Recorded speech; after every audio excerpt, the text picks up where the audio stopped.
Good evening and welcome to our coverage of the inaugural season finale for the Porsche Owners Club Sim Racing League. Right now, we head to Auto Club Speedway and we use a layout that, well, it's a bit like a white whale. It exists, but it is very rarely seen, certainly in iRacing at least. We're using the road course here at Auto Club Speedway, a layout that has hosted this very series many a times in real life over the recent years. Even was broadcasted over on Speed TV here in the USA, but this one here live on GSRC, coming to you from green to checkers. My name is Ryan Jones. Alongside me in the booth is Nicholas Schmeek. Behind the scenes is our director Joe Peake, using cameras provided by Dougie Beard. And let's take a look at our track guide for this place. A special track guide for Auto Club Speedway, narrated by Patrick Long.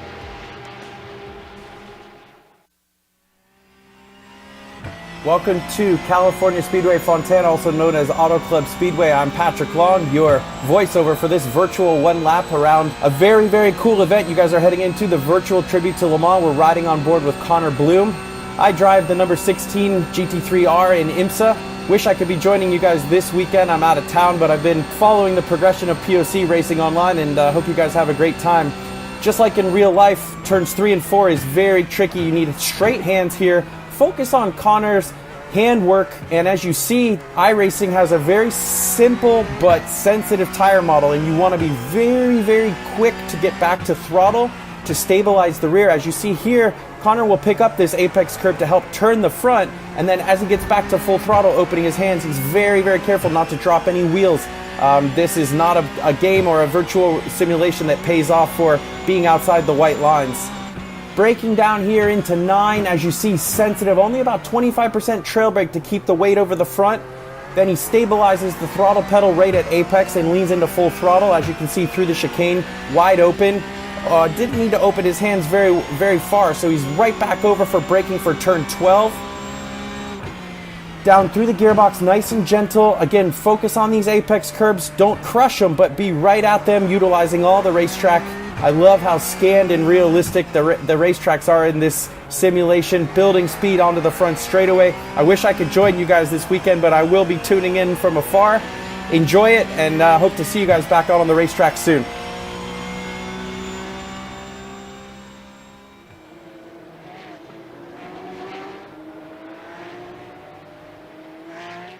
A look there at the Auto Club Speedway road course, narrated by Patrick Long, driven by Connor Bloom, who has dominated most of this season. And alongside me, Nicholas Schmeek. What more can you tell us about this racetrack? Well, like you said, it's it exists, but it's not often used on the iRacing service. It's not called a roval necessarily. They call it the competition layout, and it does definitely produce a lot of interesting competition. And you see, it's a roval that goes onto the back stretch here on the NASCAR oval, very wide on the oval portion, and then it gets down to about a normal road course length in the infield, but there's no elevation at all, of course, being in the infield. And, lots of cones, lots of setup. They're going to have to be very careful. Lots of interesting turns, too, because they've got chicanes, they've got double apexes. It gets tight. You'd think there'd be a lot of good passing opportunities, but with 2 different classes on track today, this is going to be pretty chaotic for them out there, Ryan. Yeah, 2 classes for the first time this season. We have the Porsche 911 GT3 Cup car, and also the Cayman that we've been using all season long. And what it will do to the championship, not too sure, but this is how it stacks up heading into the final round. And it's been a pretty comfortable season so far for Connor Bloom, taking out a number of victories. Nelson Lawrence 12 points back. Nico Silva just a point adrift of him in 3rd. Gregory LeFou, Justin Krickenberg in a close fight for 4th place as well. So, going to be interesting to see how it shapes up at the end of the race with the 2 different classes. LeFou, Bloom, Lawrence are all running, and Silva all running in the Cup car. So they'll all be fighting each other out there on the racetrack. Speaking of which, qualifying is drawing to its conclusion. This is a couple minutes remaining in the session out there. Before we go to that, let's have a look at your race details though, Nicholas. Yeah, this is a 70-minute race that we've got here on hand for us today, and that's going to be very difficult for these drivers. but you know, they're going to have to put that time together, and it's going to be interesting on track with all of the attrition. Different strategies definitely going to play in hand. It certainly is. None of this would be possible without our sponsors. Sunset Mortgage. Don't put your money in the bank, be the bank. Check them out today at sunsetcash.net. Octavio Tequila. Celebrate now. For a great tasting tequila, go to octaviotequila.com and purchase today. And Century Financial Consultants, making the rest of your life the best of your life. You can check out their website at centuryretire.com. So qualifying has all of 30 seconds remaining. A new face atop of the screens this season. Kenton Koch sits fastest by 0.4 of a second back to Gregory LeFou. Connor Bloom almost a full second away from him. So a very spread out top three here in our fastest class, the Cup cars, but then Justin Krickenberger leads the Cayman class with a 40.9, 2/10 margin back to Paul Newton and James McLaughlin. Yeah, I'm seeing very close times on track. I'm sure that slipstream is going to play an interesting factor here with such a huge front straightaway and into turns 1 and 2 in NASCAR. So that's going to be very interesting to see how that plays out. And with two different classes, you know, the infield's going to cause so much more drama for them. Certainly is, and well, they've raced in real life, haven't they? But not in iRacing. A lot of the drivers out there have competed. Just having a look through the list to see if I recognise any of the names from some of the guys out there on the racetrack, and at first glance I don't quite, but I'll recheck that in a moment's time as we get past the checkered flag and drivers can now finish off their laps. Alan Stad, Scott Adams. Adams currently sitting 5th in the Cayman class, trying to find an improvement as he comes to the stripe, and as he comes across down there on the apron in 141.319, he improves and goes up to 4th in class there, sitting 0.5 off 3rd place McLaughlin. Nico Silva trying to improve on his lap, can't quite do it. What about Michael Bolton?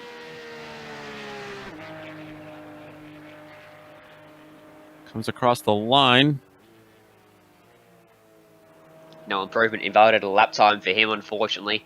Very easy to do so, especially on this track. It looks like a lot of opportunities to run off the edge of the track. A couple fast chicanes as well that you can accidentally cut a little bit too much and pick up a salt incident point. Peter Latier, currently 11th in class for him. 43.58, his previous best, goes to a 43.31. And that will keep him, though, 10th in class. Going to be a wild run down to the first corner. Very long wait between the start of the race and the first braking zone, halfway down the back straight. It's a 2-mile racetrack normally here at Auto Club when you go oval racing, so that's a mile they've got to go before they jump on the brakes. So going to be crazy down there, especially with two classes rolling on in. Alan Stad, 30th place for him. No improvement on that lap. Nico Silva, has he? Nope, that's a spin, so he won't be finishing that lap. I was questioning whether he'd made it around to get that lap started before the checkered flag flew, but either way, checkered flag's flying now on the session in its entirety. And we will get ready to roll through your grid here at Auto Club Speedway for the final race of the Porsche Auto Club Sim Racing League. And this is how they line up. Christian Koch will be on the front row from pole with Gregory LeFou, who was outside. Connor Bloom and Running Bruns 3rd and 4th. Matt Hollander and Nico Silva line up off row 3. Nielsen Lawrence and Brian Salehi on row 4 ahead of Eric Oviatt and Michael Bolton, your top 10. Behind them is going to be Thomas Boileau, Alexandra Heinier, Alan Stad, and Jim Slavic rounding out the top 14. Then the 15th place, Rob Crocker. It's going to be rounding out that Porsche Cup field. Then Justin Krickenberger is going to have the GT4 pole. Paul Newton's going to be joining him alongside there on row 1. James McLaughlin and Scott Adams will follow in the 272. Rounding out the top 5 in the GT4 Clubsport series, that's going to be Jacob Abrams.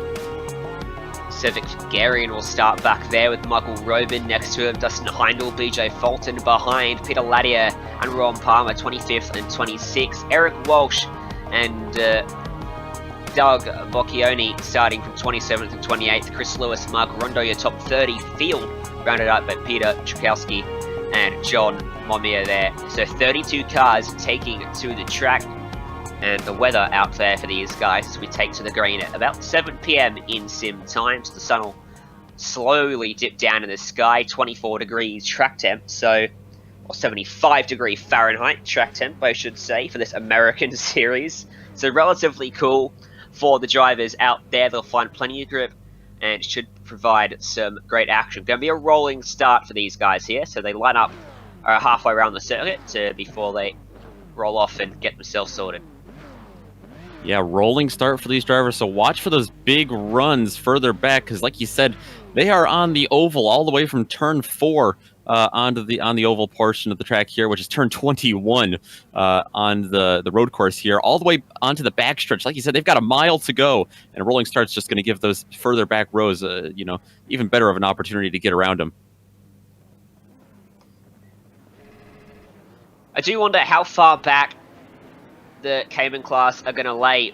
It's going to be down to Justin Krickenberger and whether it was set out in the rules to how far back he can sit. Because if it's close enough, well, it could very well be a part of the back half of the Cup cars when they get down to turn number 1.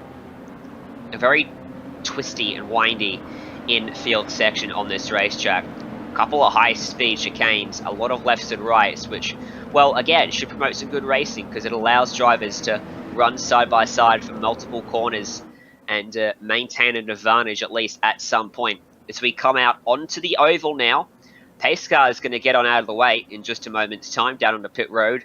A very slow crawl for these drivers as they come to the stripe. Kenton Koch and Gregory Lafougue off the front row for the Cup cars. We take the green flag and we go racing for an hour and 10 minutes around Auto Club Speedway. Your top 3, your top 5 will go single file across the stripe. And it's a long, long run now down to turn number 1. Looks all clean there. Back in the GT4 class, terrible start from Paul Newton from second. He's going to be back to 5th place.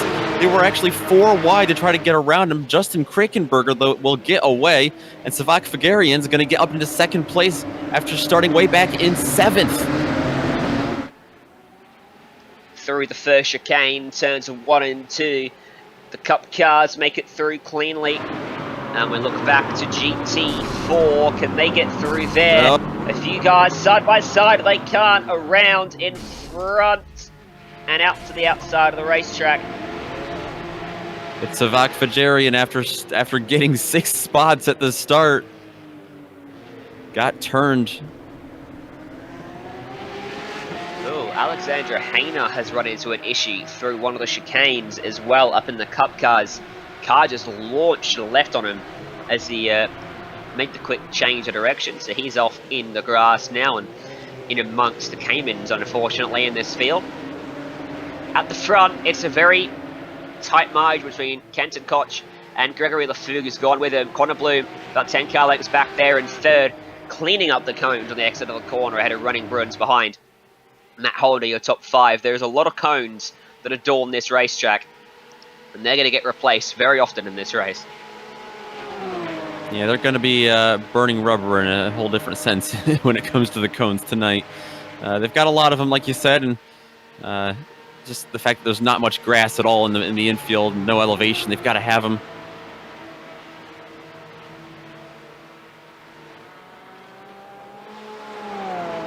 Look at P3 back in the GT4 class right now. Pretty close. James McLaughlin's got that. Looks like pretty secure over at Dustin Heindel, and we're going to see here just how big of the runs can get on the straightaway. Poor old Lawrence. What? And you see how fast Lawrence was losing out to McLaughlin there. He was flying. He almost got up to the back of... Sorry, Dustin Heindel losing out. And Lawrence coming through. So Lawrence is in that Cup car, don't forget. So he's blazing by these guys with that natural advantage as well. Couple that with the slipstream. It's very difficult for the Cayman cars to do anything about that, but it's not their fight, at least. Connor Bloom's lost a spot at the front of the field, though. Might not have lost it for good. He's trying to fight back right now around the 824 who's just gotten around him.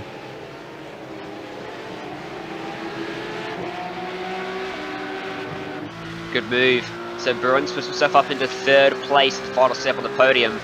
Long way ahead of him though, and Matt Hollander might be able to pressure Connor Bloom now. He'll tuck in behind him, down on the apron, using all the racetrack they can to make the track as short as possible, and then trying to arc their way through the corner, use as little steering input as possible, scrub the tyres as little as they can so that they can get through there with maximum speed. I think I just heard Hollander lift off the throttle a little bit there. Bit of aero wash behind those 2 cars in front of him, those wings generating a lot of downforce in the back. Front lacking a little bit for some grip. He loses a bit through the first chicane. Bloom's going to come back here at Bruns. He is. He's going to do it on the outside. This is a double apex. It might offer an opportunity. He's got a little bit of space to run wide, and he's going to get it done. Look at that. Superb move around the long way at a double apex corner at any racetrack is sublime, and that was very good from Bloom. But I don't think it's over with yet, and it won't be for a long time. That big, long run out of the final corner down to the first corner is providing a lot of ability for drivers to stay glued to the back of the car in front of them. And we'll see it again here as we come towards the final sector on the racetrack. On board with Matt Hollander, who sits in 5th place at the moment. Behind him is Nico Silva, Bayan Salehi, and a whole more group of cars that are not really separating from the back of these guys. Yeah, really surprised to see just how much of a train these guys have formed here early on. The nature of this track just allowing that to happen. Nico Silva, he might have gotten a slowdown penalty because here comes Bayan Salehi around him.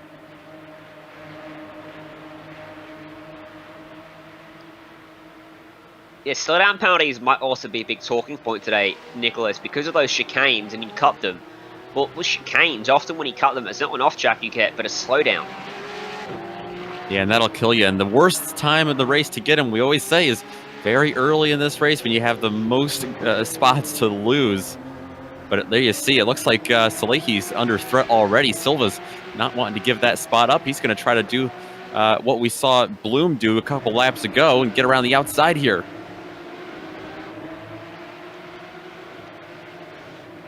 Up at the front, Gregory Lafougue has closed in the gap even more to Tristan Koch. He's all over the back of him as they make their way down the back straight now. Tucks up under that rear wing, about 3 car lengths back, in a very good spot by the time we get down to the oval section of the racetrack, and that slipstream should drag him right up onto that back bumper. But he's going to have to need enough momentum to sweep around the outside, because you can bet that Tristan Koch is going to defend as hard to the white line on the left-hand side of the track as he can. And don't forget that Gregory Lafougue, he was leading qualifying for a good bit of 25 minutes of the 30-minute session. Kenton Koch just came out of nowhere late in this thing, so we know Lafougue's got the pace, but not seeming to be able to reel him in. That might be a difference in downforce there, Ryan. Well, running open setups on these cars, so, you know, everything they do in real life they can do here, and that may be affecting some of the handling. Lafougue might be set up for the infield section for his car to change direction very quickly. Kenton Koch might have set himself up to have some very handy straight line speed, which is why he's able to actually form a gap out there on the oval. So potentially that's one of the talking points there for those drivers. Peter Ladier and Michael Robin battling for 4th in Cayman Cup. Pretty close in the racetrack, 18th and 19th overall. Both picked up a bunch of spots early on, comparative to where they started. It's up 7 for Ladier and up 3 for Robin. So Ladier must have just found his way by him. But once again, that slipstream, very powerful. You can see Robin actually running a much tighter line than Ladier through the corner. What would be the reason for that, Nicholas? That he wouldn't run right at the bottom of the racetrack, Ladier? Yeah, it's interesting. I wonder if he's trying to break any kind of draft there, maybe. We've seen the slipstream. We've also seen the aero push affect these cars. We've seen that affect the Cup cars. These GT4s, I'm sure it'll have a similar effect on them. But just in front of these guys, there's actually a battle for 2nd place, and just had a change of position there. Jacob Abrams just got around Justin Krickenberger. We've got a replay of it actually just up on your screen. That's actually for the lead. Excuse me. Yeah. Abrams to the lead. Krickenberger back to second. McLaughlin back there in third. That's the replay of how it happened. Relatively clean move in the end, and an issue with Salehi as well, which we'll bring up on the replay. Oh yeah, he's going to have a big issue here. Eric Oviatt is going to be the other driver involved, and this one's tough. He's going to be rejoining the track.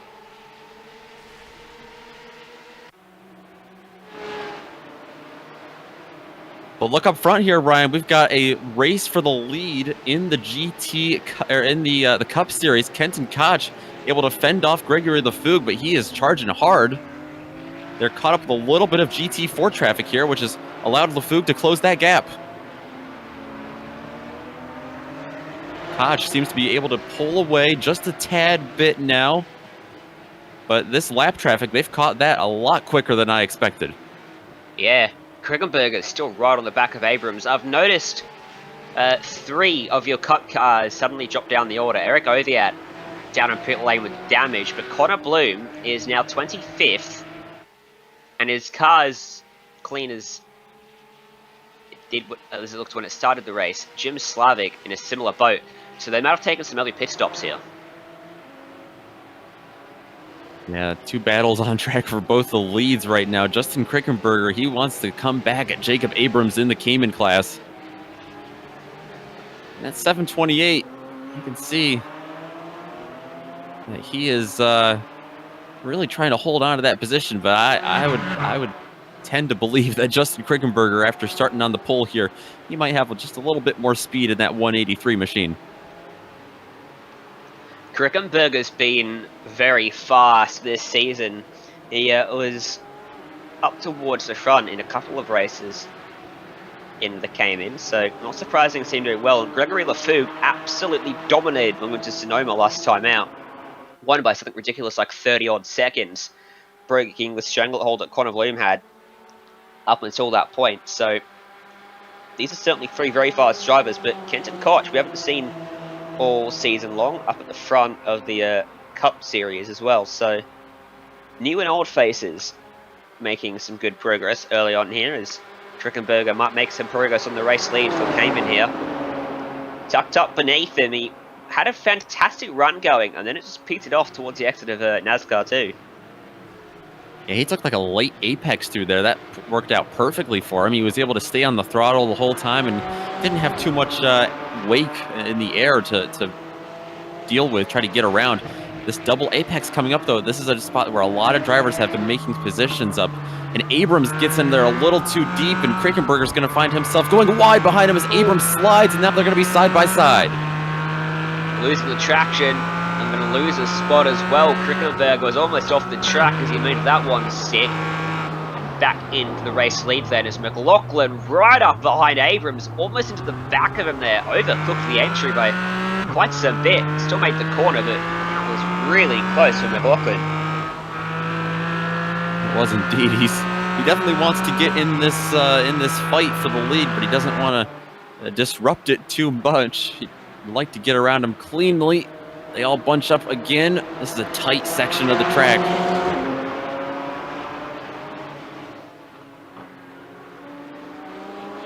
Let's see if now Krickenberger, now that he's back up front, see if he's got any difference in downforce. He might be able to pull away, or we might not see Abrams reel him in just as much as Justin was able to reel him in.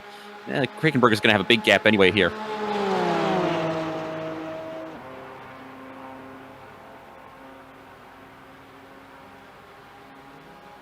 On board with Abrams, looking back at McLaughlin as he sits about 6 car lengths off the back of him at the moment.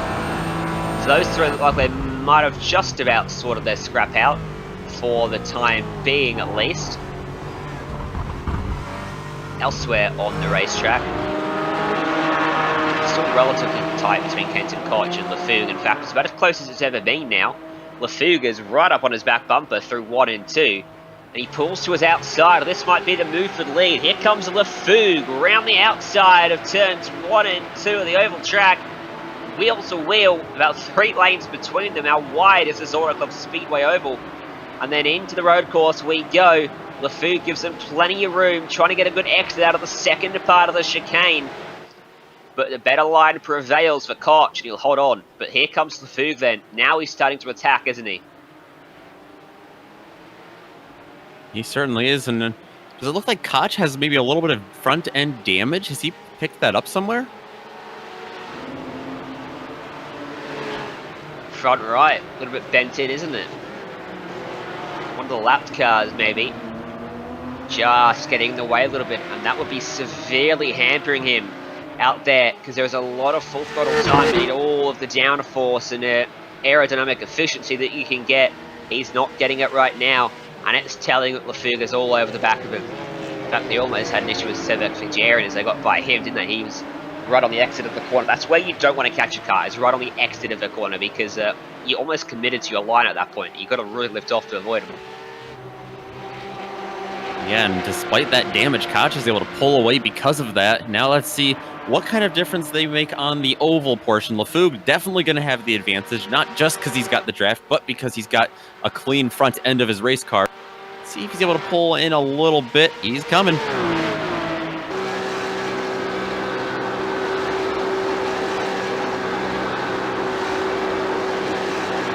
Staying right in line, though. I don't think he's going to be able to get there completely. He's going to take a peek. That 31's going to be able to hold him off, though, for now.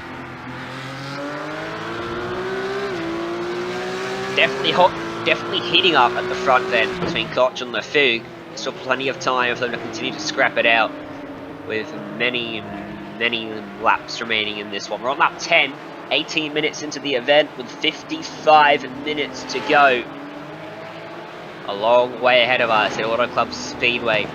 An enduro multi-class event to finish off what's been a cracking inaugural season here at the Porsche Owners Sim Racing League, which was put together to try and alleviate the racing fix that these guys needed that they could no longer get out there on the real racetrack. And good that this Californian-based series is finishing it off at one of the staples of California motorsport, Auto Club Speedway, a place where they've raced their series many a times in real life, as I said at the top of the show.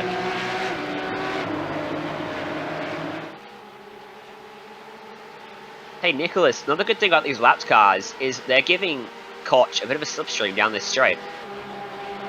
They are, yeah. He's able to tuck in line. He just got by Scott Adams, the GT4, and Michael Robin, another GT4 car. And that's actually hurting LeFou right now. He's having to go to the outside line here, and with a relatively flat oval, not as banked as other road courses or as other ovals. This might be where it gets a little bit more tricky, though, for the leader like Kenton Koch, because he's going to be coming up on Latier right there. That's going to be a bad spot, but he's going to be able to manage it for now.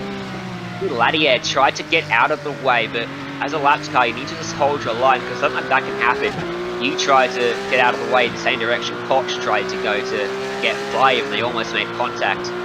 Luckily, they saw it pretty quickly. So the GT4 is going down a lap relatively quickly, and in qualifying, they were 7 seconds adrift, so it's not too much of a surprise. They're just naturally much slower race cars. They're a whole class below what your overall leaders are running in at the moment.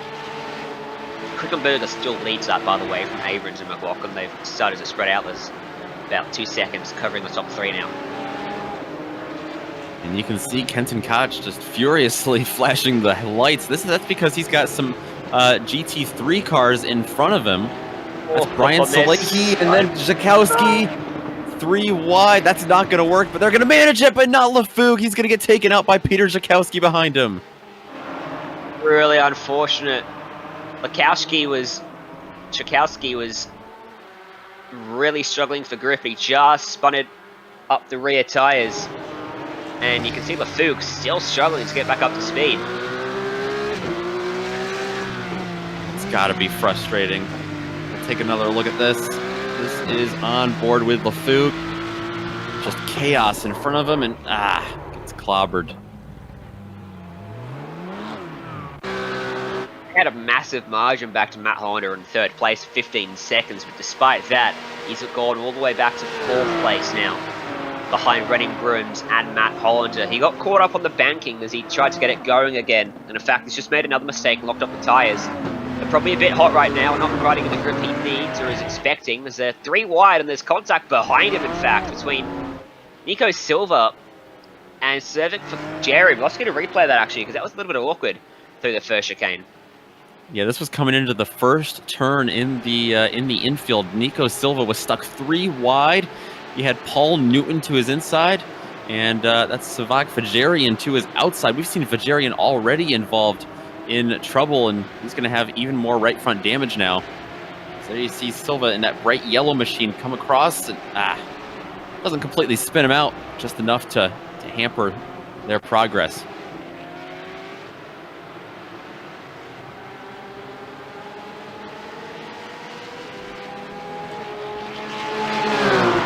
So, in terms of pit stops, these tanks shouldn't make it an hour, should they? They're going to have to make them stop at some point. I believe we've already seen Connor Bloom potentially make that stop from further down the order. P5 here in GT4. Scott Adams under pressure again from Michael Roban. These two have been battling for quite some time, and Matt Hollander is about to come up and put them a lap down to the second place GT3 machine. Made up 3 wide for a moment.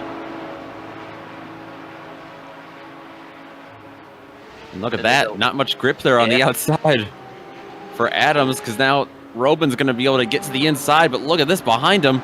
More GT3s come in. This is going to get chaotic. That's Renning Bruins. Turned around, and another GT3 machine comes untangled, and guess what? Poor old Gregory Lafougue, he's caught up in it again. Lafougue still trying to get this thing sorted out. Just keeps getting worse and worse for him, it seems. Certainly not what he wants in the final race of the season either. He was sitting 4th in the points coming into this. You see Lafougue just get tough. Yep. Yeah, that first chicane is, you can always tell, a chicane at the end of a very long straight is always a danger zone. Because everyone closes up to each other, and then suddenly you've got to get it slowed right down from maximum speed into a very tight, not just a left-hander, but a very tight right-hander as well. Side by side is tricky. 3 wide never works. So when you got so many cars going a lap down, in that situation we had lead lap GT3 cars, lead lap GT4, and also GT4 cars that were lap down in their own class. So 3 different levels of speed in that group. Came unstuck pretty quickly.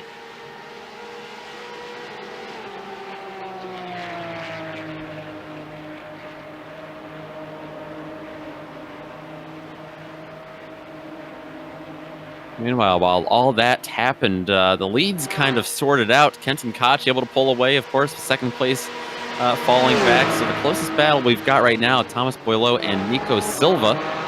Silva, man, despite his the incident we just saw him involved in, really didn't hurt him too much. He's still right here in 4th place, trying to get around, trying to get up onto the podium. So these guys are 27 seconds adrift with Kenton Koch. He's got a massive margin. 16 seconds to Hollander in second as well, by the way. Gregory Lafougue is 2 seconds behind these guys after getting caught up twice by lapped cars. So it's spread out pretty quickly, but you're not alone on this racetrack for very long. If you're not battling someone, you're battling for position. You're trying to navigate your way by lapped traffic, or you're trying to navigate yourself into a good spot to get past by lap traffic if you're a GT4 car. It's very hectic out there on the racetrack. Multi-class racing does provide a lot of action in that sense. Yeah, it certainly does. That action's only going to heat up because just like the real-life race, this race is going to go into darkness. It's just about 7:30 virtual standard time here in California. And like you said, they've still got, well, now it's 47 minutes left, so it'll be a little after 8 o'clock when this thing gets done. Nice, pretty California sunset, though, to race the end of the season, too. Cool, boys. Silva. That was a late jink to the outside. See an onboard here. That was Scott Adams in front of him. And you.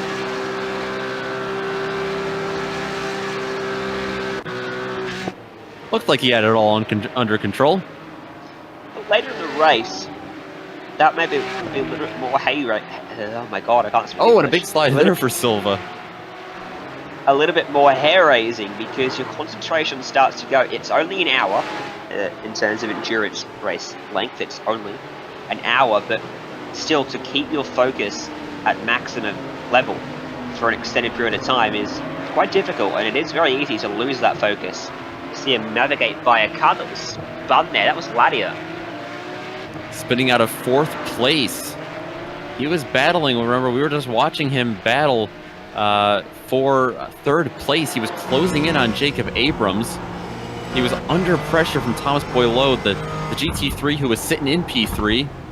And it looks like he's going to get up onto the curb and try to hit the gas. And yeah, it's not a great combination for the GT4, the Porsche 718.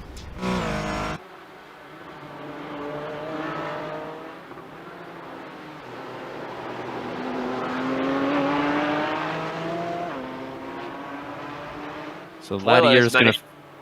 A good margin, isn't he, over Nico Silva? Got about a second now back to him. So they've pretty much sorted themselves out. It's Gregory Lafougue that we've got to watch now because he's starting to come at the back of Nico Silva, closing right up into the chicane. Yeah, I was just about to mention that. That just goes to show just how quick Gregory Lafougue is around here in that number 19 car. Because he, with the amount of the problems that he's run into, he really shouldn't be up here in 5th place battling for 4th and maybe even 3rd, but he is. And closing in as well on Nico Silva, and like he said, Thomas Boileau right in front of him. Look how much he closed in right there. Unbelievable.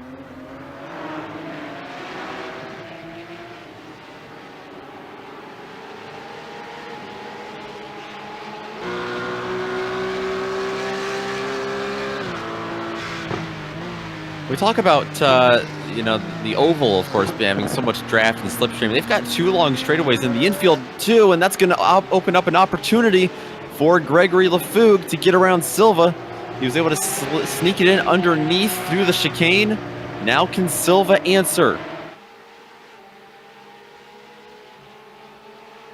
They get back onto the oval, the high-speed oval. Silva's going to try to stay in the wake as long as he can on the straightaway. He's going to want to try to arc it in the corner, getting around some GT4 traffic.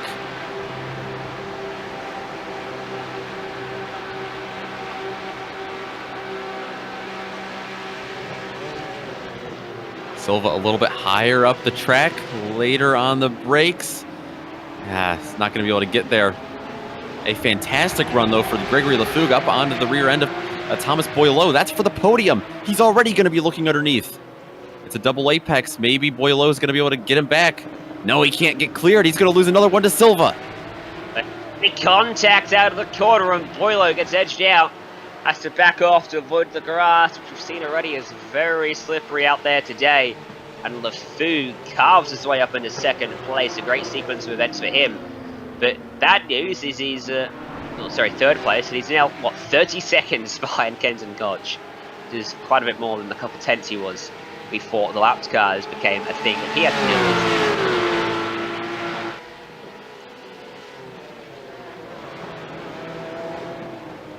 with. Yeah, don't forget Matt Hollander as well.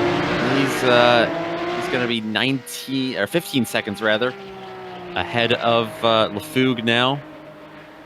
But with the pace that we've seen Gregory Lafougue, and the fact that we've got 42 minutes left, I wouldn't count that out.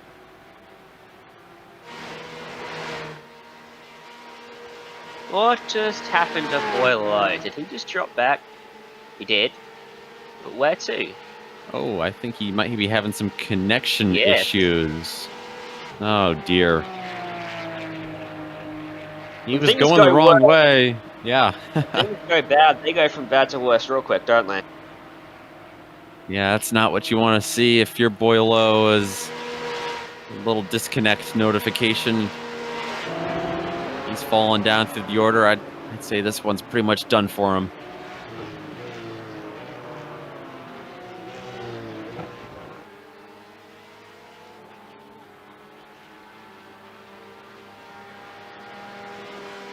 Savak Fajarian is in the pits. We've seen him incur a lot of damage. That right rear completely torn up. The front end of that car looks pretty good, but might be dealing with some handling issues. He's going to be taking tires as well, and he's got a spare car as well. They've got a fast repair to use. But either way, Fajarian finds himself in the pits, losing precious time on track.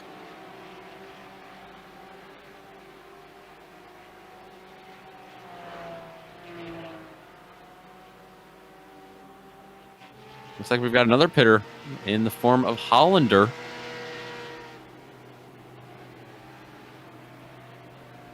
From second place in the GT3 field. Starting to see some big names now making their stops in the Cup cars. You're going to have to stop at some point. Why not now, says Matt Hollander. He'll take some fuel. See if he gets some fresh tyres while he's down there too. Interested by Connor Bloom though, because he pitted very early on. I do wonder whether he's able to make it to the end despite that. Yeah, I don't know if he's going to be able to make it 70 minutes. That's a tall order, especially on a track that's got a lot of straightaway. He's able to fuel save a little bit, but I don't know if he's going to be able to do that much. He might need to come in and top off later in this race.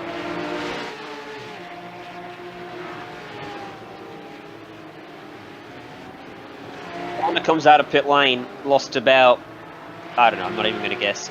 But he lost quite a bit of time, as you would expect, from taking a pit stop and filling up your tank. And he will 2 minutes total for the lap time for him there. So he's lost about 30 seconds down on pit road. A little bit more by the time he gets up to speed.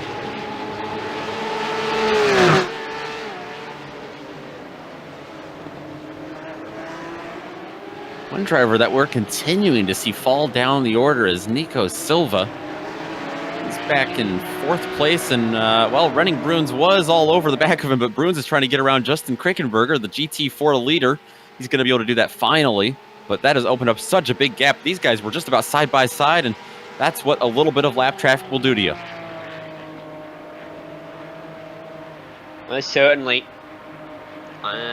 Brings you unstuck pretty quickly. Nielsen Lawrence has brought it down to pit lane as well, so he is the latest driver to decide that time is now to come into the pits. 35 minutes in, 38 or so minutes remaining, so we're just about at halfway for this one.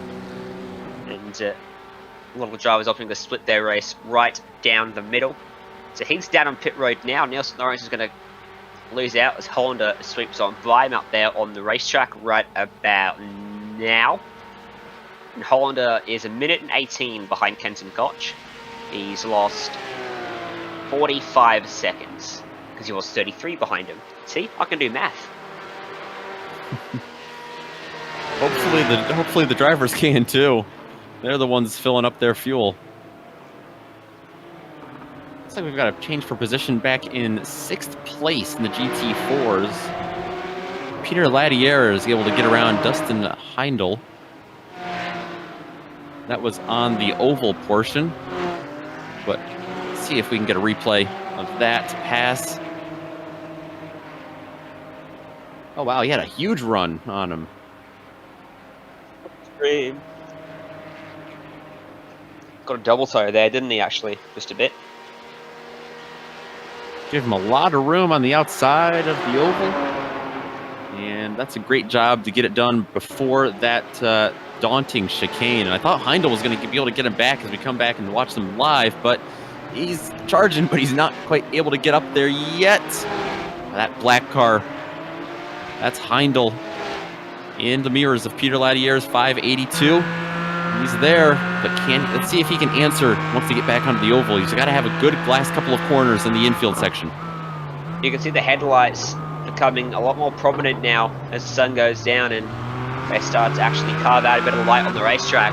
There's a mistake from Heindel there, and that cost him a lot of time to Ladier. And Kenton Koch will go by and put them a further lap down. Something happened to Rennie Bruins, though, out there on the racetrack. He's 4th in Cup. Lost a lot of time to Silver on the start. What happened? Down at the chicane. Ooh. Looks like the car just came around on him as he was trying to get down into that chicane. And I think he just, I don't think he made any contact with the wall there. If he did, he bounced right off the tire barrier. So he looks to be okay. Just lost a lot of time, of course.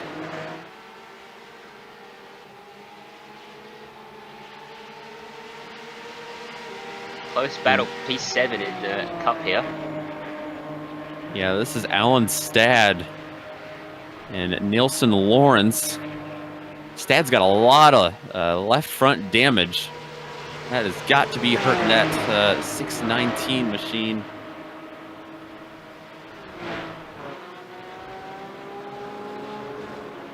And there's a hard charge from behind. That's Salehi. Not battling with them for position, but in the picture nonetheless.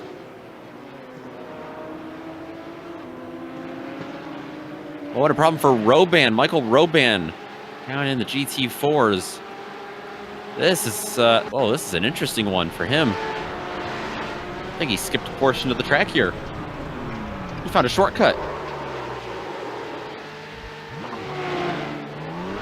Actually, I don't think that's a shortcut. I think he's got more of a lap to do after that. That was coming down the straightaway in the infield, which is headed down towards NASCAR 1 and 2. He gets a nice little spin through the grass, and that's where the chicane was. That's where he starts the lap. He doesn't want that. Sure, he does not.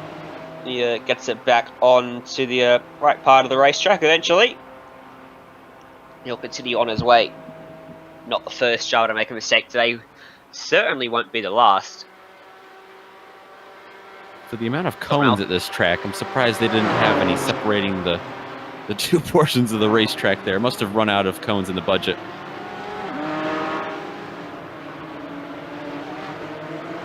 Just have a look, see who else is pitted. Top 6 cars in the Porsche GT3 Cup class are still in the lead lap. Matt Hollander, a minute 20 adrift now. He is the first car that has pitted. Alan Stad. Has he pitted? He has pitted. So Hollander Alan Stad, Nielsen Lawrence, Connor Bloom. Yeah, Hollander is going to be the highest pitter in that class. We have behind him Stad, Lawrence, Bloom shakes up there into what should be probably 7th, effectively. So everyone ahead pits. Nico Silva, Gregory Lafougue will probably end up in front of him. Rob Crocker, and then comes your GT4 cars, Krickenberger, McLaughlin, Abrams. None of those guys have pitted.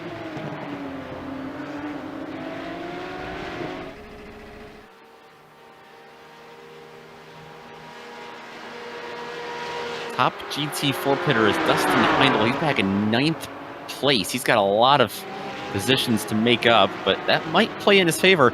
We're seeing a real big split in strategy here, Ryan. A lot of guys took it right at halfway. The other guys, I'm assuming they're just going to run the tanks dry and then come in for whatever they need to get to the end of this 70 minutes. If they're not taking tyres, because tyres can go the distance comfortably, it makes a lot of sense, doesn't it? Because fuel obviously weighs quite a bit. When you have a full tank of fuel, the car gets weighed down a lot and it's slower just by physics alone. And as the fuel burns off and the car becomes naturally lighter, it should become, in theory, a little bit quicker. So you kind of want to wait a bit before you fill it up and slow it down again with extra fuel if you're not taking tyres. And one driver who might be listening to us is Gregory Lafougue. He's come to the pits. Out of 2nd place in the GT3 Cup class. Oh, look at that on screen. That's Alan Stad. Alan Stad, he had Nelson Lawrence behind him. That 302 machine just came in. Sent that Reese's Peanut Butter Cup spinning. Just too hot into the corner, wasn't he? Just got into his left rear, and Stad went for a spin into the tyres, tagged them pretty lightly. Doesn't look like there's too much damage to his corner. The front left's quite beat up, so might have to come down to pit road now, Alan Stad, unfortunately. Stad's about to go a lap down to Nico Silva, who's back in second in class. He has even more damage on that car now. Yeah, it might be a good... He's under threat of losing a position. That pink car further back is Connor Bloom. That is for position with him. Oh, and he's going to slide. Oh, boy. Damn, that was close. Nico Silva almost got cleaned up then by the Foog. Had that thing completely locked down.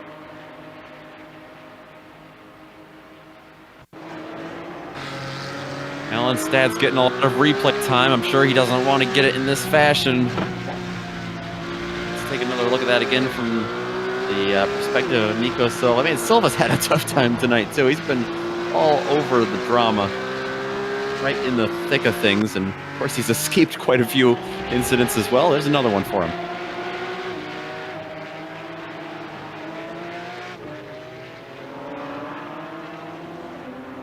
More drivers on pit road as well. Renning Bruins is in. Paul Newton's in. Peter Zukowski just coming out of pits. And our overall leader, Kenton Koch, is coming in as well. This might be the end of the window, Ryan. Certainly with, what, 30 minutes left on the clock.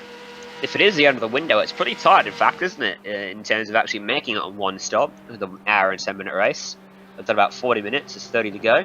They'll get there with 10 minutes to spare, which is about 11 laps, I'm going to say. We're lap 26 for Kenton Koch as he brings it down to the pits. This is a different pit road speed than what they see in NASCAR and IndyCar. That's, I believe that's 55 or 60 that they use over there. 35 miles an hour for these guys. It's a long road here down the long front straightaway. It is. I was just thinking that 40 kilometers slower than it is for us in terms of our speed. And Silva's come in as well. So under half an hour left to go here in the inaugural season finale at the Porsche Owners Club here on the Global SimRacing Channel at Auto Club Speedway, the road course. First time I've ever seen this track be used in an iRacing event. Same went for Las Vegas last week, but it turns out they both provide some pretty good action. And we're seeing it today with a race that has many twists and turns, and I dare say, still a few tricks hiding up its sleeves.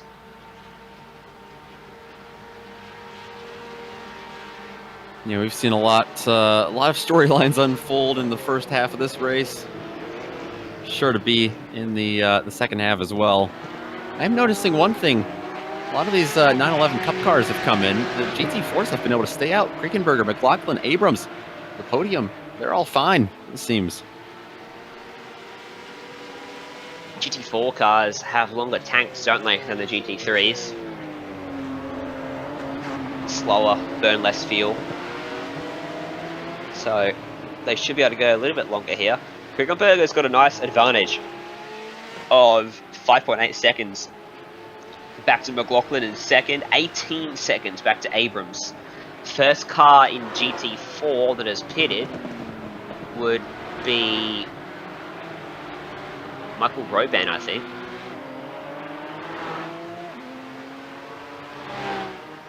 Vladier, actually, sorry.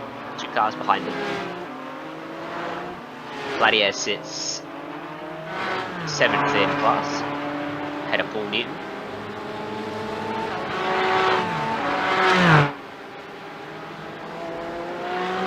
Connor Bloom just had a little bit of contact. He's trying to get around some lap traffic in the form of Michael Roban. He just got into the back of Michael Roban a little bit. Don't think he picked up too much damage from that, but certainly slowed him down.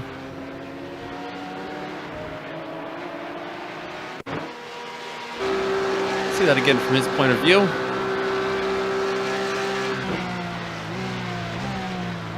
as we watch this replay, well, you're going to see him here. Yeah, just a little tap. That's not great. Our overall leader, Ryan, Kenton Cook, he's had an issue. He's back down pit lane, caught speeding. We mentioned that 35-mile-an-hour speed limit. That's a 40-second penalty, I believe. Looks like a 15-second penalty. If it was 40 seconds, it would have been really exciting because that's the exact gap he had back to the food. But the time spent trundling down pit lane as well cost him quite a bit. And this is going to really change up the battle for the lead. I believe it's going to leave Gregory Lafougue as our race leader once Matt Hollander pits. Oh, no, Hollander's wait, sorry, already come in. Hollander, yeah, sorry, Hollander is your race leader. My bad on that one.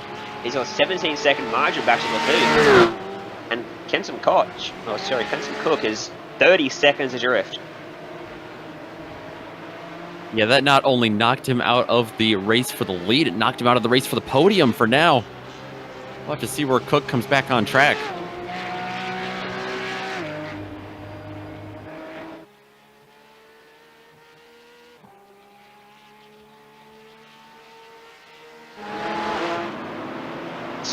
In GT4, a battle here. Lewis currently occupying that spot up inside number 334. Civic Fajarian down to his inside, going to take that spot away. And Nielsen Lawrence will navigate his way by these guys and holds up Lewis quite a bit into the chicane. He's going to lose a ton of time.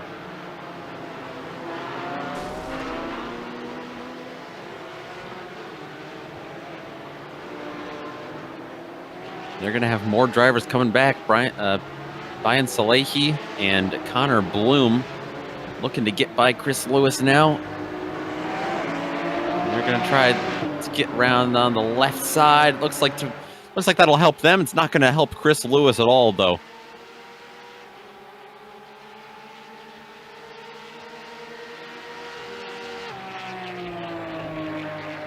Brian Salehi, he hit the banking so hard that car actually picked up a bit of right front damage. Watch this. That's right on board. That's right on board with that number 15 car. This is incredible. Up on the curbs. And boom. Wow. It wasn't it?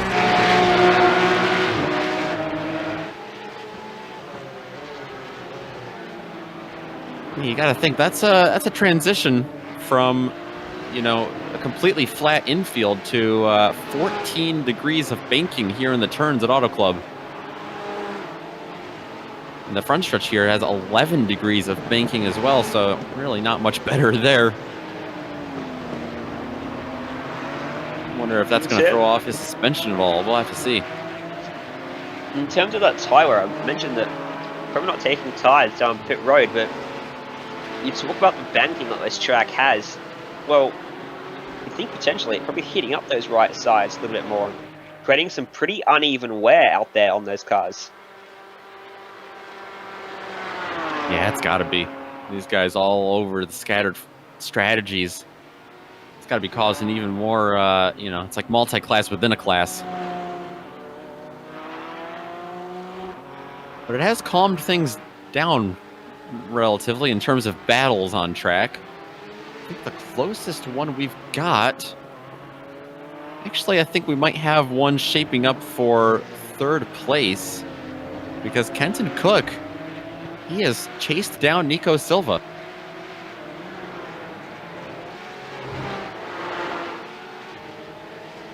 We know Cook is quick. We're wondering if he was going to be able to get back into the lead. Well, he's got to get back into the podium first, and Nico Silva is going to have to fend him off. That's going to be a tall order. There go the flashing lights. It's a big day of broadcasting for us on Global Sim Racing Channel. We cover a lot more than Porsche racing. As fun as this is, we've got a... Well, ironically, I say that. We actually got another Porsche broadcast coming up. Nicholas, in 15 minutes time. At the end of this, we'll be heading down under to Mount Panorama for 6 hours of racing the 2K Cups penultimate round as we see this battle between Nico Silva, Kenton Koch trying to recover. I'm going to keep saying Koch, unfortunately, because it's stuck on my head now.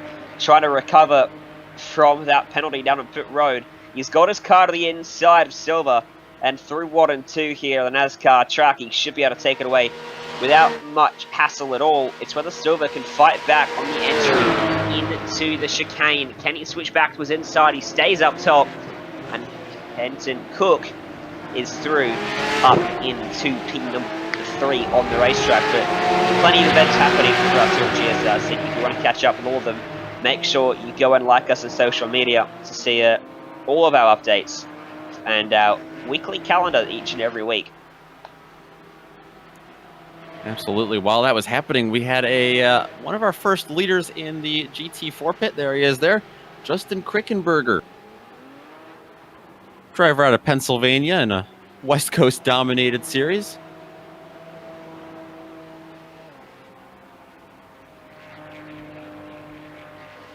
And the question is, James McLaughlin, well, he's gone around once again. Scott Adams is also going around. Now Jacob Abrams also. So McLaughlin is actually going to get around him. Krickenberger, a long stop compared to McLaughlin. Very. Indeed it was. McLaughlin's a long way in front of him, isn't he? What's the gap? 10 seconds almost between them. Huge.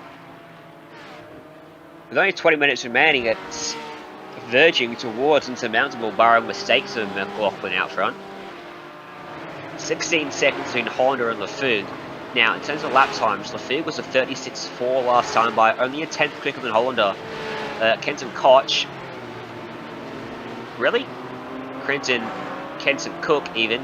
Wow, 34.5. He is indeed that much quicker than him. 2 seconds quicker. It's 30 seconds back. He should get there to Lafug. Don't think he'll get to Honda though.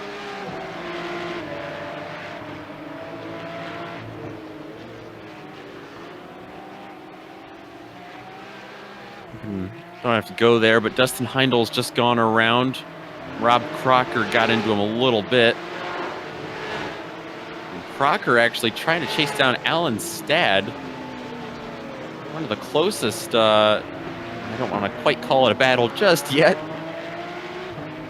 Crocker's going to have to catch up a little bit, I think, for that definition to be applied there, but he's certainly trying to come at him. That's for 6th place in the GT3s. I think now we can call it a battle. I think he's caught him. Stad's got damage as well to his car for that contact where he ended up painting into that inside tire bundle down the first chicane. So that's going to be hampering him, especially down the oval section of the racetrack. And Rob Crocker last time by was 7/10 quicker than him.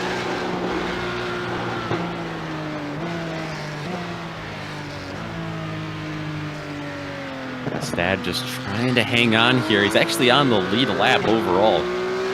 For him to hang on to that, not sure if that'll be able to stay much longer. 6th place with that much damage, and he's been turned around a couple times. A talented driver to be able to put that thing together. Keep it together, I should say.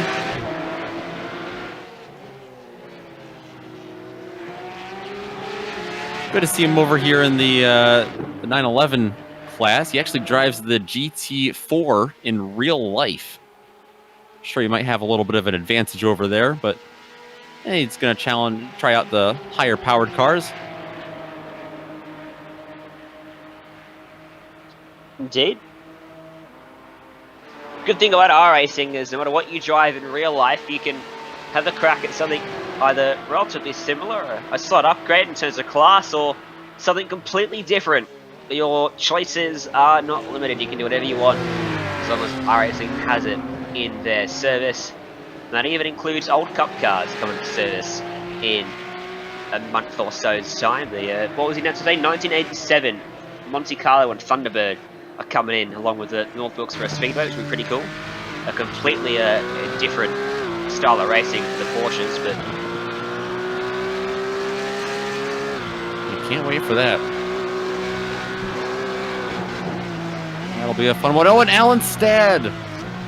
There's the smoke in front of him we see on screen. And actually, Rob Crocker's almost not going to be able to get around him. He is going to be able to get around him, though.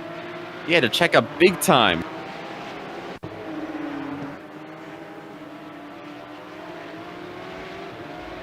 Man, oh man.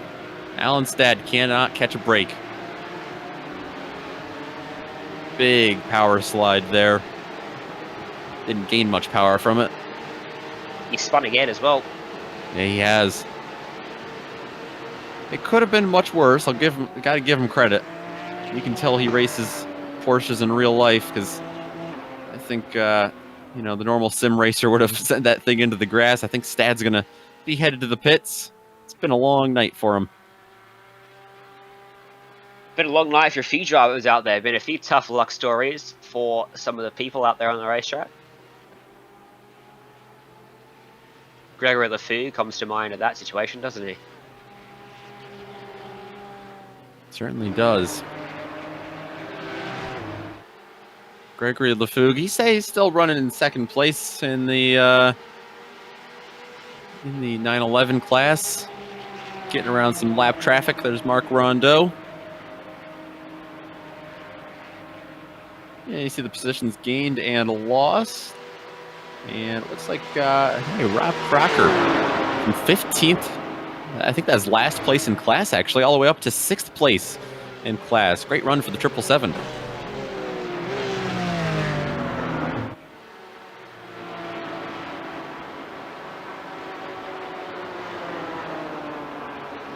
And you see it over in the GT4s as well.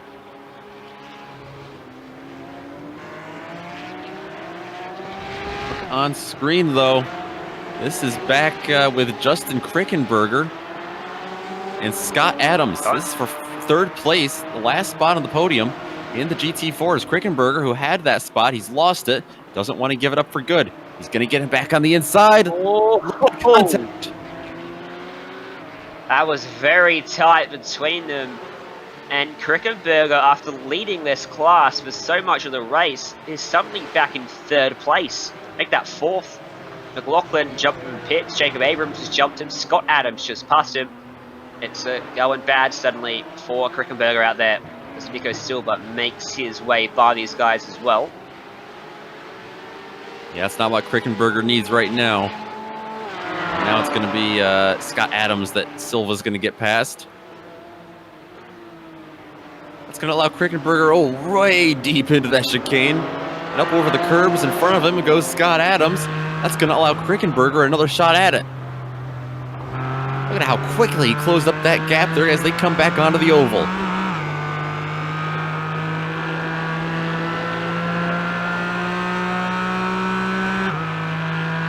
See if he can fight back. Tucked in the slipstream, running just above the apron. As they come across the stripe, Adams can't do much to shape that draft. They're driving down the left-hand side, trying to cover off the inside, the short route around the track. He won't. But Krickenberger lurking. Now he goes to the very bottom of the track. Adams trying to be very smooth as he can, to keep the momentum up. He's still got his car ahead into the braking zone. He is the last of the late breakers, and he'll hold on to that spot. But Krickenberger wants it back. He wants to sit on this podium, and he won't. Spins out of the chicane. Just a little too ambitious. How many times have we said that tonight? He is gonna fall back. Not gonna lose a spot, actually. He's got a long ways back to BJ Fulton in 5th place. But he lost all that effort that he made up there. I mentioned the gap back to BJ Fulton. It's actually 51 seconds separating Krickenberger, who even after he spun 51 seconds back to Fulton in 5th place in class.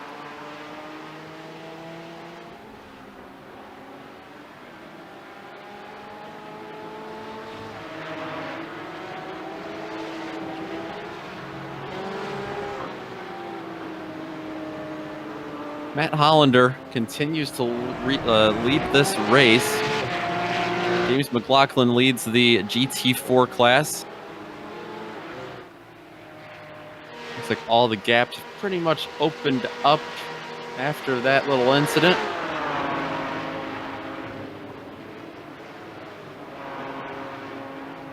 It's an 11-second lead for Matt Hollander over LeFougue. And it's a 13-second lead for James McLaughlin over Jacob Abrams in GT4.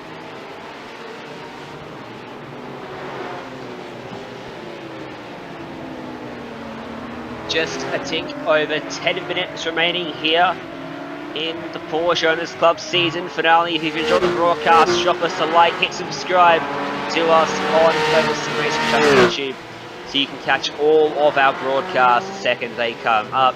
Plenty of great action, including some more great events coming up later today, later this week. Matt Hollander is looking comfortable, isn't he? 11.5 second margin as he comes across the line. Gregory LeFougue is reeling him in. So it might not be comfortable until we finish this race. He was 30 seconds back 10 minutes ago, wasn't he? He was indeed. Here's the lap difference. Oh, you see some big gains for LeFougue. Wow. You gotta wonder if Hollander is, just trying to manage that gap. No need to, overdrive the car right now. Or if LeFougue really is just that quick. We've seen how fast Gregory is this race, but that is very fast right there.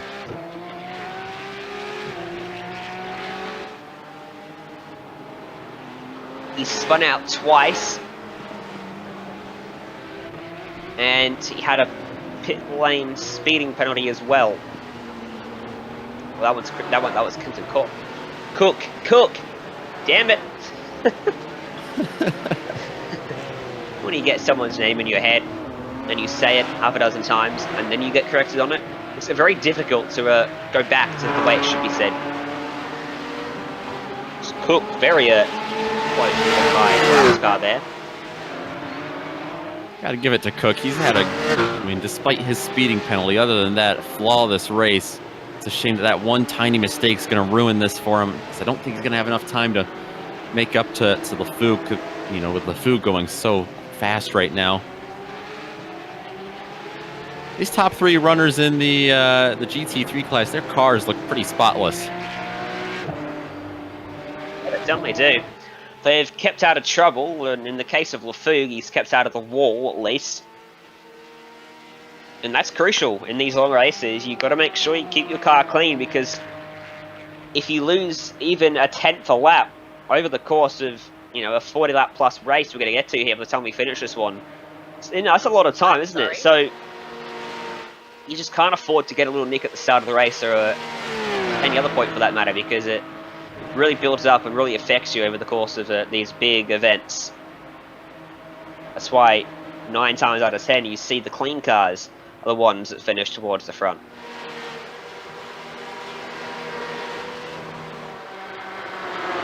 Noticed that Rob Crocker had come back to the pits.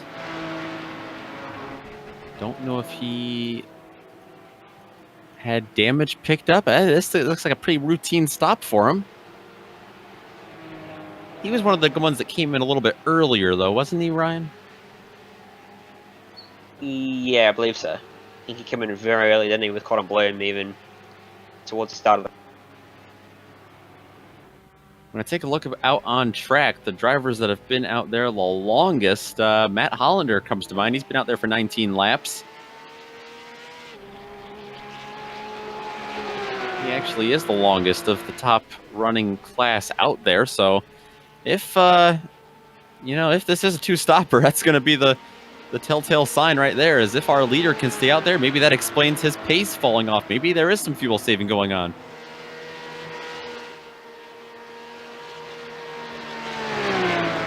.3 seconds the gap now. Comes down even further with 7.5 minutes remaining as the lights really start to take a stranglehold of the racetrack now. In the last 10 minutes, it's really darkened out there, and those lights that adorn the outside of the speedway start to shine bright on beautiful looking Porsche race cars out there.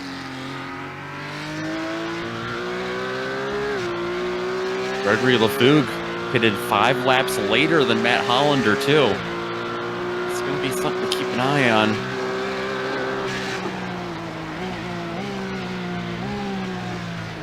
Clear track ahead for LeFougue right now.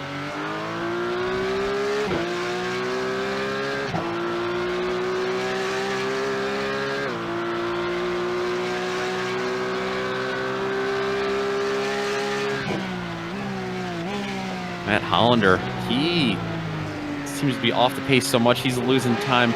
He's actually getting closed in by Eric Oviatt, who's back down, way down the field, 14th in class.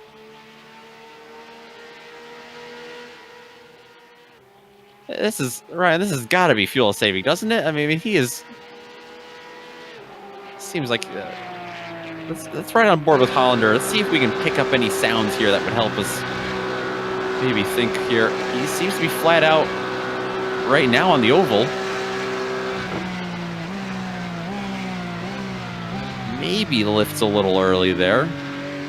Just being smooth, I think. I think that, Saving. yeah, I agree. I think LeFougue's just got a lot more pace. Hollander's going to be used up as a little bit, maybe. Which is bizarre. I can feel LeFougue's tyres been through a spin cycle twice. It just warms them up, you know, for Gregory. Track temperature cooling down as well, down to 73 degrees Fahrenheit. Not as not too much cooler than what we had at the start of this race. But with 5 minutes left, that might be a little extra grip that LeFougue needs to catch him in time. Down to 5 seconds.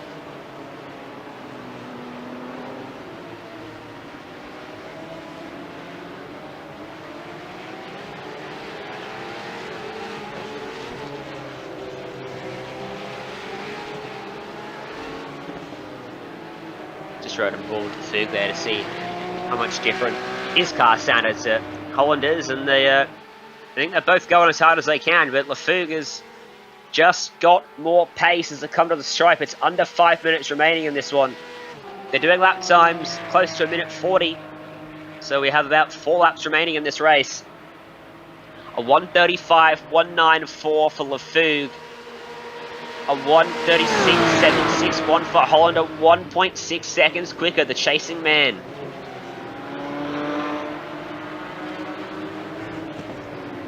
Based off these lap times too, Ryan, I'm not sure when that white flag is going to come. We might have 3 or 4 laps left for Matt Hollander, and if that white flag comes a lap later, that's going to give LeFougue another 2.8 miles to catch him.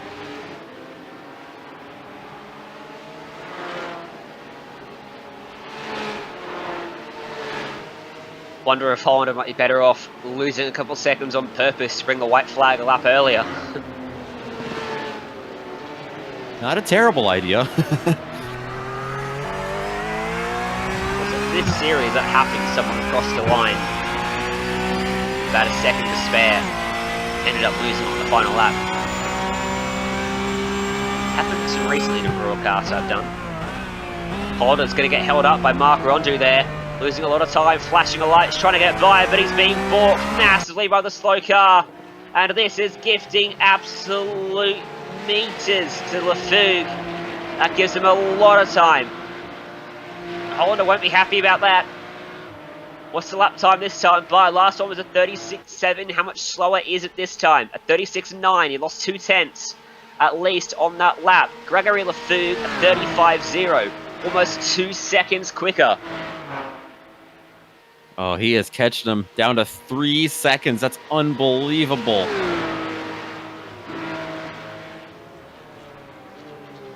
We've been watching this battle. I can say that James McLaughlin's got this thing pretty well wrapped up in GT4 too. He's got a 15-second gap in front of Jacob Abrams, so not nearly as much drama as we're seeing right now with Gregory LeFougue trying to catch Matt Hollander late in this one.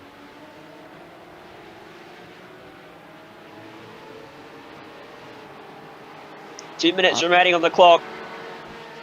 And the gap is 2.5 seconds. LeFougue will get there. You've got to bet. Hollander sending smoke signals backwards to Lafougue as he locks it up into the right-hander. Lafougue pinches the right front just a bit as well, both pushing their cars as hard as they can. One lapped car between them, Lafougue already flashing those lights. He can't afford to be held up by Oviatt here. He's caught him at a very awkward spot on the racetrack. Oviatt trying to keep it out of the way, and he will. Great sportsmanship from Oviatt there. And suddenly there's nothing between them. Just a few car lengths, about a second and a half. It'll be the white flag when they come to the line this time. One more time around Auto Club Speedway. The gap has diminished. And for Matt Hollander, can he hold on? He's got 1.5 seconds back to Lafougue, but last time by Lafougue was a whole 1.6 seconds quicker.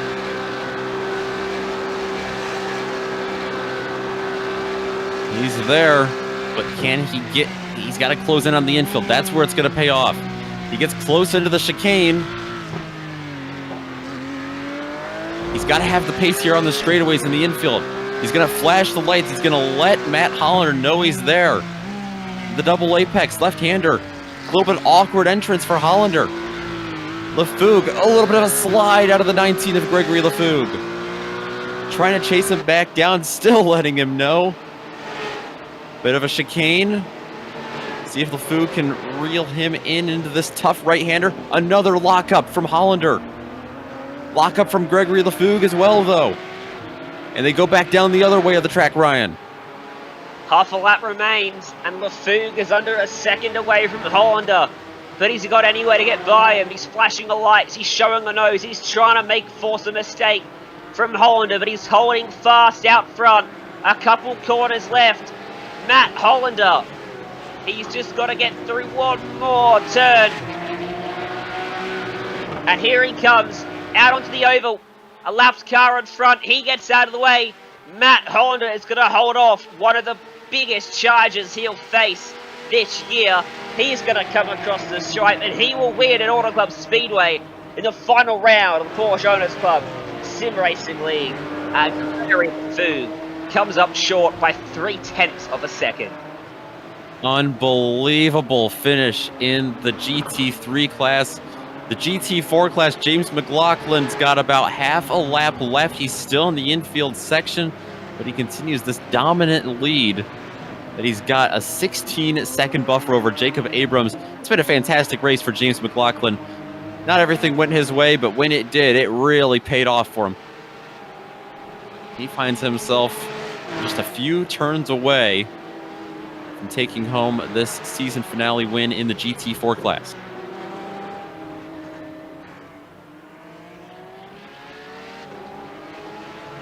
McLaughlin just coming to the final corner now, tucked up behind Thomas Boilo, who's going to finish buried in the order, 5 laps to drift after issues for him. James McLaughlin then fought a hard race, and he emerges victorious to take out GT4 at Auto Club Speedway. And a great drive to claim victory in the final race of the season. And with that, as the drivers finish off their race, we're going to go to a break here on the Global Sim Racing Channel. We'll come back with your full results and some interviews here from Auto Club.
Welcome back to the Global SimRacing Channel, to our coverage of the Porsche Owners Club Sim Racing League season finale from Auto Club Speedway. It started during the day and it finished under the lights, illuminating the racetrack on two victors, Matt Hollander and James McLaughlin. Here's your results then at the end of the race. The victory in the end for Hollander came with a massive fight with Gregory LaFougue, running him down to just 0.3 of a second at the end. Kenton Cook coming home in third, running out the podium. Nico Silva in fourth, and Nielsen Lawrence, your top five, the only cars on the lead lap. Connor Bloom coming sixth, had a running bronze. Michael Bolt, Alan Stad, and Rob Crocker. Right behind him, Brian Salehi, a little bit of damage late in the race, and Jim Slavic will round out the front runners of the GT3 field. James McLaughlin taking home the GT4 win. Jacob Abrams and Justin Krickenberger finishing that podium off. 16th and 17th overall go to Scott Adams and BJ Fulton, who will round out the top five in GT4. That's going to go to Paul Newton, Savak Fajarian, who had a nice rebound, and Peter Latier going to finish 20th place overall. 21st across the line went the way of Chris Lewis, had a Doug Bocchioni, Michael Roban, Alexander Hayner, Eric Oviat.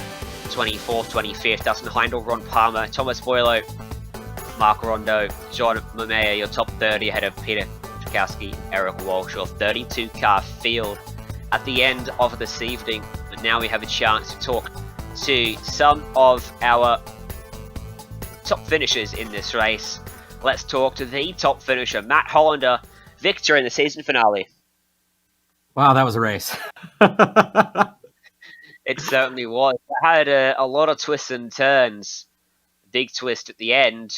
You were under a lot of pressure from LaFougue. He ran you down by 30 seconds in the last 20 minutes. He did. I miscalculated my fuel strategy. So those last 6 or 7 laps, I was having to do the old Tony Stewart and coast. I crossed the line with like 0.1 of a gallon left. So if we would have had to go around another lap, there was no way it was going to happen. So luckily things worked out. So we went on board and we tried to figure out whether you were fuel saving, but you hit it so well that we couldn't actually figure out whether you were or not. Cloud, you've answered that question. In terms of the race leading up to those final few moments, it was pretty hectic. You started back in 5th, worked your way up the order. Lap traffic was a big talking point, though. Lap traffic was interesting. I think the guys in the league have gotten much better from when we first started, getting more aware of the faster cars coming, especially when, you know, we've got these cup cars out there now that just such a speed difference between the GT4s. So everyone I think did pretty well with lap traffic, at least for me. In terms of you then, unsure about the future for the sim racing side of things, the Porsche Owners Club, but maybe looking at getting back to the track in the coming months. For you, are you looking to get back on the real racetrack? Yeah, so actually next weekend, the Porsche Owners Club, we're going back racing at Willow Springs International Raceway, and I'll be running my spec Boxster out there. So that should be a lot of fun. I'm looking forward to getting back on the track. But yeah, we are going to continue Monday, I think the 18th. We're going to start up season 2 of the Sim League. So that should be a joy, and we look forward to having you guys back joining us. Sounds good. Before we let you go, who do you want to thank for getting this done? Well, of course, I want to thank my mom and dad for being there and supporting me through all of my racing and putting up with the ins and outs that come with that. And a big thank you to the Porsche Owners Club for letting me put this league together and putting some trust into me to kind of venture into a new world. So. Well, thank you very much for joining us. Thank you for helping to get this league up and running, and thanks for putting on a great show today, and best of luck. Thanks, Ryan. It's time for a shot of tequila. Sounds good. And that's not a bad idea, actually, and maybe James McLaughlin will share that same thought as he stands by with Nicholas Schmid. Or not. Yeah, well, we're trying to get him in the booth here. You know, Ryan, I have written down in my notes that James might be a little bit underage for that shot of tequila. Yeah. But nonetheless, he's certainly put on a good show today. Hopefully we can get him here to talk to. Let's see if we can get him here. James, you have a copy? Not sounding likely. Well, James McLaughlin, great race for him, of course. But we've got another driver who had a great race today, Gregory LaFougue, coming home in second place. You almost got it done there, Greg. Yeah, it was a close finish. I was watching the gap come down, and it looked like Matt, maybe his tires were gone. So I was hoping I would get maybe 1 or 2 more laps. You was saying it came down to fuel. Was that an issue for you? You were out there, you came and had your stop a couple laps later. That probably helped you, I'm guessing. No, not really. I mean, was the fuel capacity we had. It was just a matter of deciding how much fuel we would put in. So, I actually had plenty of fuel at the end. Right, awesome. Well, that definitely helped you. It's too bad you didn't have just one more lap to see if you were able to get around Matt up there. But talk about the race. In general, you were really in the thick of things. You had a lot of things go wrong. You had a couple of spins. Somehow you find yourself only 0.3 off the win. I to be honest, I can't believe I'm this close to the front. It was super eventful. First, I had a GT4 spin in the last corner, and we touched a little bit, just enough to make me go around, and then it put me back in the thick of the action in the middle of the pack. And after that, another car spun in front of me, and then I got collected once again, and I picked up quite a bit of damage on that one. So I had a little bit of the steering wheel of death was the 25 degrees off, and then after that, another GT4 actually ran into the back of me on the braking zone for turn 3. So, for sure, I thought my race was done. So I was just circulating, and then I started looking at the gaps, and I was surprised. I'm not too sure what happened to Kenton. Kenton definitely had a lot of pace at the start of the race. So I was pretty happy just sticking with him for a little bit and see how it would shake out with tire wear and fuel stop in the middle of the race. But just happy to be here, really. Yeah, it sounds like Kenton had a speeding penalty we were maybe hearing. But man, gosh, it sounds like you had your hands full, even more than what we saw on screen. Matt was just telling us that you guys are getting back to Willow Springs. Are you able to join him getting back to the real world track? No, not yet. I'm in San Francisco. So, we had... So we're still a little bit of lockdown there. So yeah, still waiting for that first track day, and really getting anxious now. Well, hey, you can put in a couple extra laps here on this sim. That never hurts. But a good race today, Gregory. Before we let you go, anyone you want to give a shout out to? Well, my team, Cameron Racing, in Sonoma. These guys are ready to go, I'm sure. They've been working during the whole break, and we're ready to get back to the action here. So, shout out to these guys. Awesome stuff. Thanks for stopping by, Greg, and congrats on the race today. Thanks, guys. That's Gregory LaFougue coming home in second place in the GT3 field, and another GT3 driver has caught up with you, Ryan. It's Nico Silva. Hey guys, how's it going?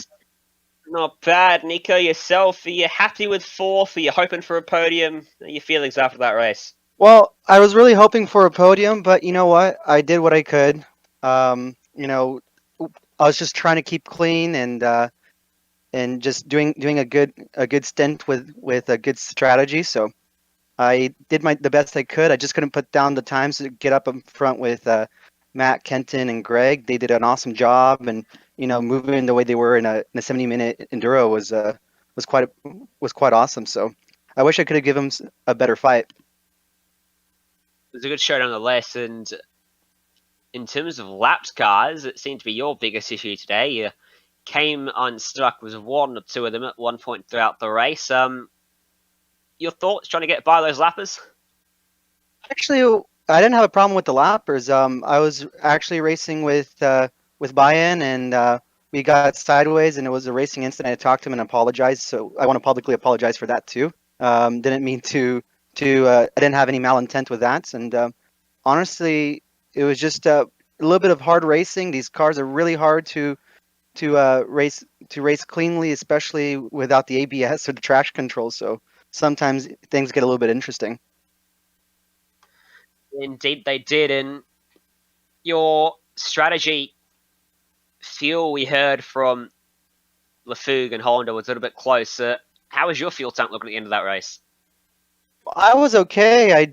I honestly, I think I had a few laps more in me. I was driving a bit more of a conservative pace, so my fuel economy was pretty okay. So I was just trying to make it to the end, stay out of trouble. So, and it paid out okay. Paid out pretty good. Indeed, it did, and a good result for you. You head to Willow Springs hopefully next week if you can make it out there for get back out in the Royal Racetrack, and we'll let you go and go celebrate the end of the season with who do you want, really? Before I let you go, who do you want to give a shout out to? First of all, I'd like to thank Matt Hollander, the Porsche Owners Club board, and the Porsche Owners Club for putting on such an awesome season 1.